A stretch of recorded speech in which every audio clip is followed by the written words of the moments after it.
今仔卫生福利部疾管署甲健保署的署长嘛交接，部长赵忠良是表示讲，咱台湾的健保已经实施30档路，会来推动改革。新任的疾管署罗一军是头一个防疫医师出身的疾管署长，伊是讲伊望培养愈侪防疫人才，为防疫来做准备。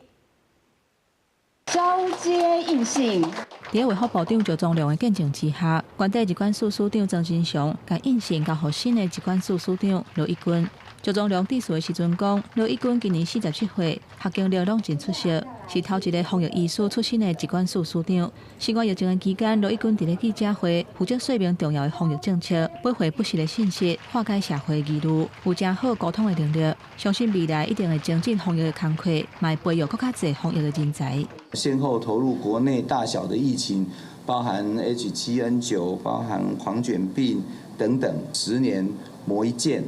那么今天这个升任为署长，我想是实至名归。我这个任内，我希望能够做到最重要的就是说，能够禁用跟留住更多的防疫人才。交接应信。另外，健保署嘛举行新任署长交接报答典礼。由现任健保署副署长陈良武升起来，伊讲上任了后会持续推动慢性病防治计划、癌症论及计算费用的方案，扩大偏向医疗，推动医疗甲长照、技术等等各项的业务。癌症连续43年是国人的第1大死因，未来的健保署将持续推动健康台湾的